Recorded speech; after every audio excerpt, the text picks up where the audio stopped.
Fala pessoal, tudo bem com vocês? Dando início à nossa quarta aula do nosso mini curso de REST com Spring. Bom, na aula de hoje a gente vai estar desenvolvendo uma nova API.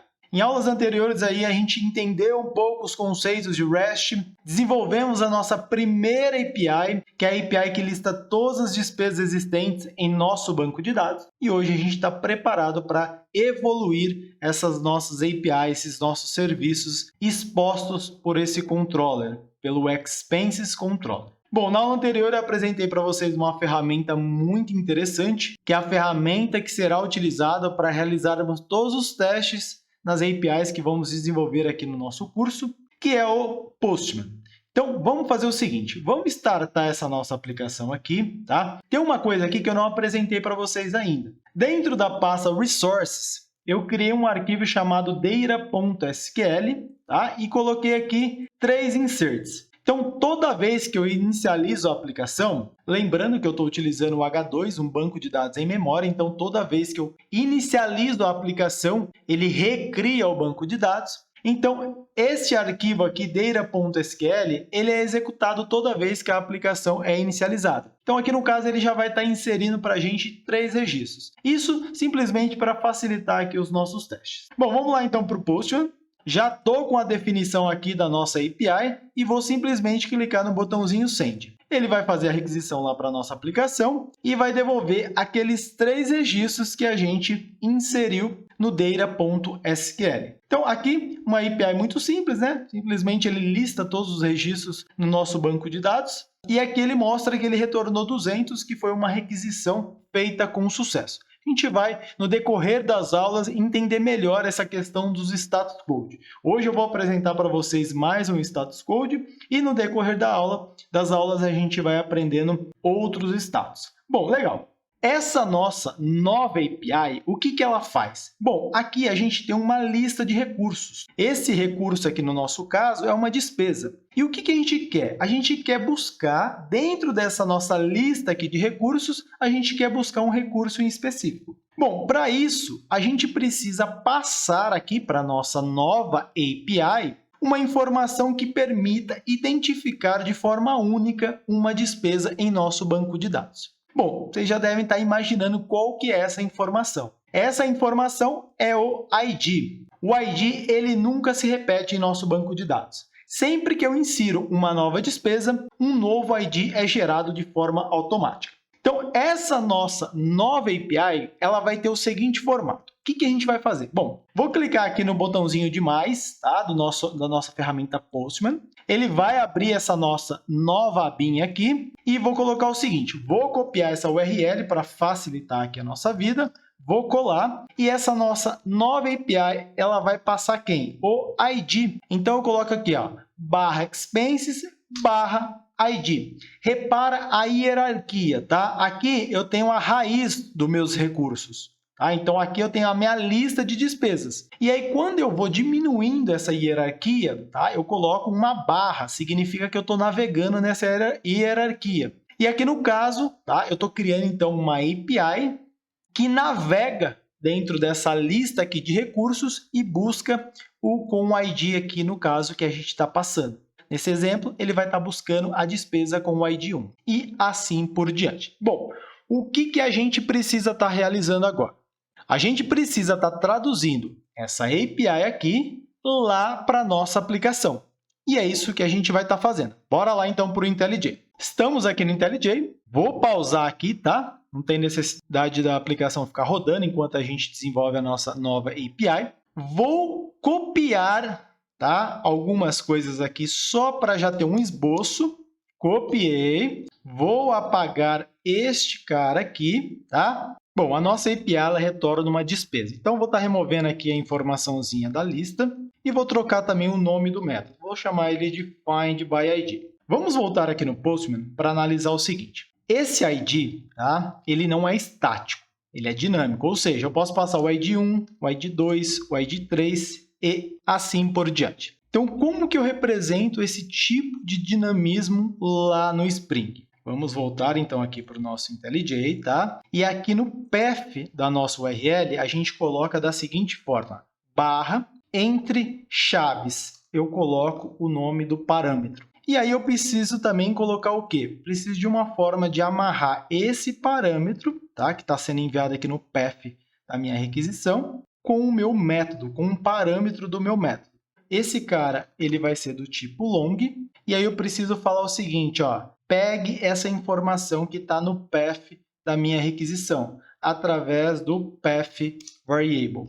E aqui eu passo para ele qual que é o nome desse campo. Então, no nosso caso aqui é o ID.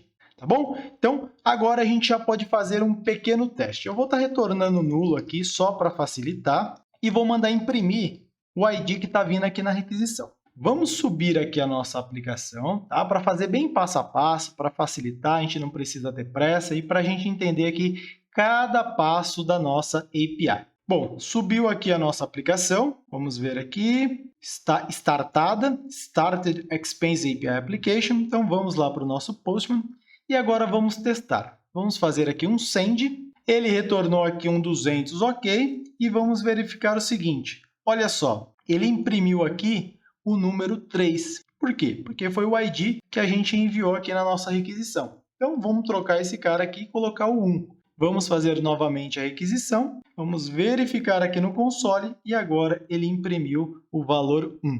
Então, aqui a gente já consegue, fez um teste simples para garantir que realmente ele está fazendo o bind, né? Ele está fazendo a ligação desse valor que está vindo aqui no path juntamente com o meu parâmetro aqui do meu método. Então, legal. Agora, o próximo passo, o que que é? O próximo passo é bater no banco de dados de fato e recuperar essa informação de lá. Então, vou estopar aqui a nossa aplicação e vamos usar o nosso repository, tá? Usando o método chamado findById. Passo aqui o ID e posso fazer o quê? Um return, né?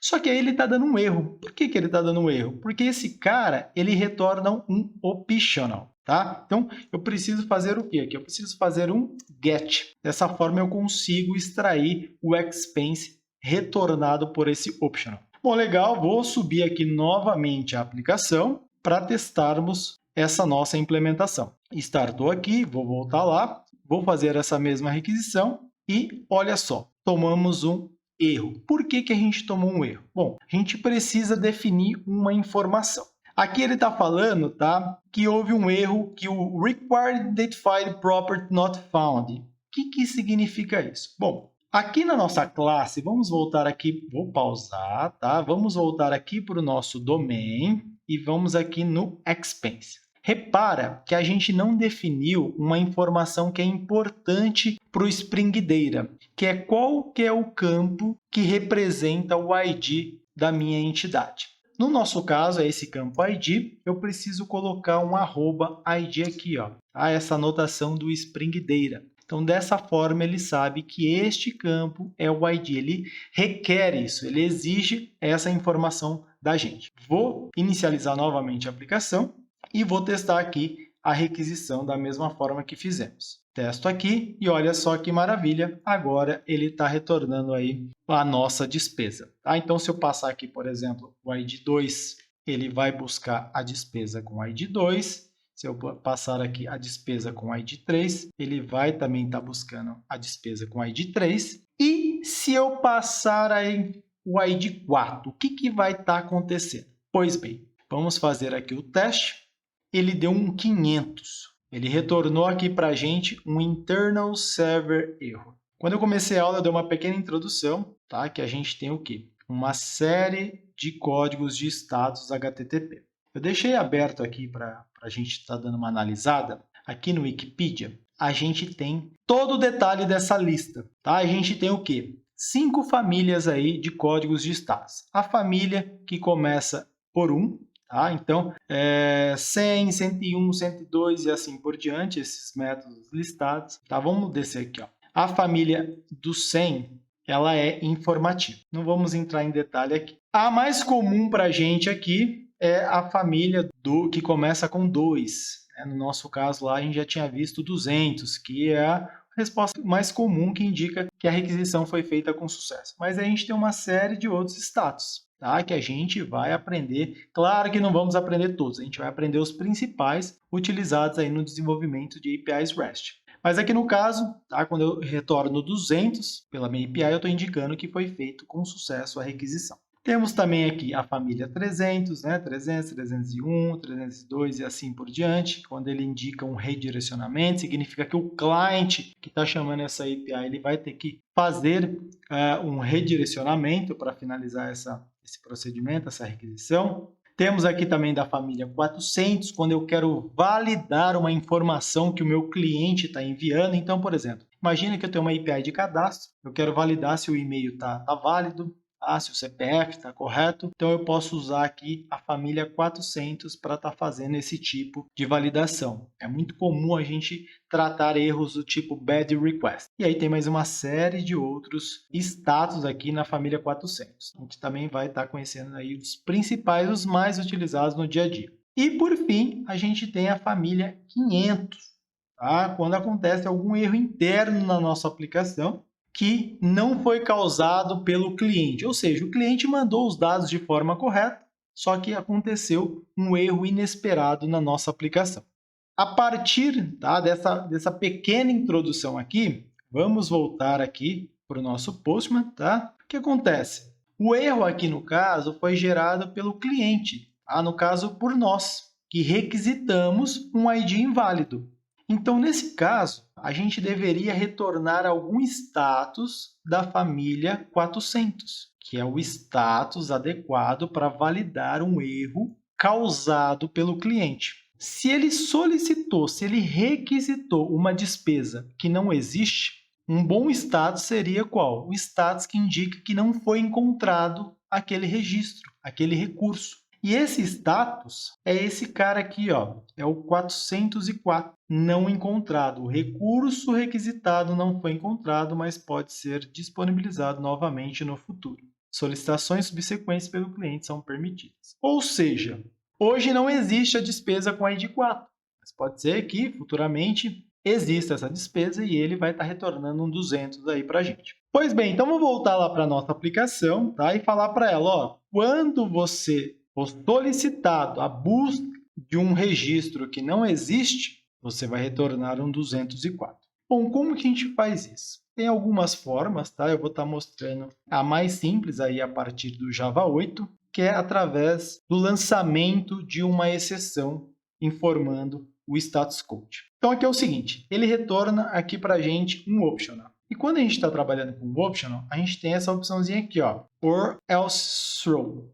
Ou seja, aqui eu posso passar para ele, tá, uma interface funcional. Tá? O supplier é uma interface funcional. Lembrando, né, fazendo um pequeno lembrete aqui, toda interface funcional ela possui apenas um único método abstrato. Então, aqui no caso, esse método ele vai estar retornando uma exceção. E qual é essa exceção que a gente vai estar utilizando? Então, vamos lá. Vou passar aqui a exceção que vamos utilizar. Então, throw new response status exception. Bom, essa é a exceção que a gente vai estar lançando.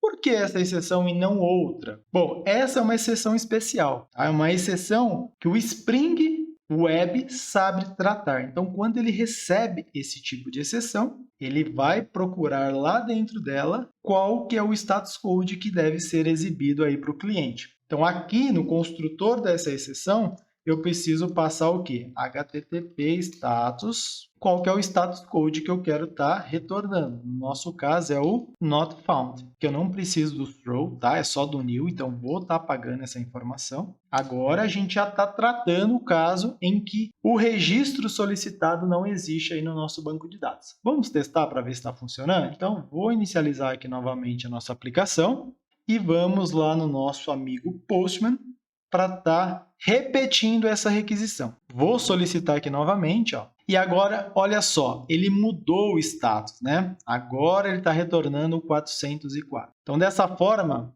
quem está tratando essa API, ele sabe o quê? Que o registro que ele solicitou não existe. Então, dessa forma, lá na aplicação, ele vai fazer uma tratativa adequada para essa situação. É isso o objetivo dos status codes. Fornecer uma forma aí do cliente da minha API saber como que ele deve tratar a resposta. Se for 200, eu vou fazer tal ação.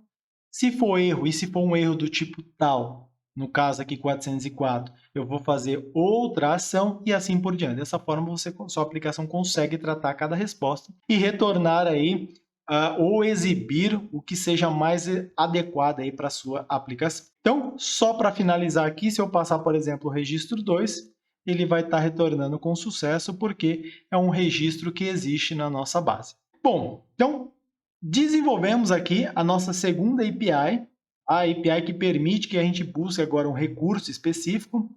Aprendemos uma coisa bem bacana, que é o quê? Passar uma informação dinâmica aqui no path da nossa requisição e fazer a amarração, o bind dela com um parâmetro aqui do meu método, tá? E dessa forma aí, repassar essa informação para frente na nossa aplicação. É isso aí, tá? Espero que vocês tenham gostado. Qualquer dúvida, deixa nos comentários. E nas próximas aulas a gente vai seguir desenvolvendo outras APIs referente aqui às nossas despesas. É isso aí, pessoal. Espero vocês até a próxima aula. Forte abraço.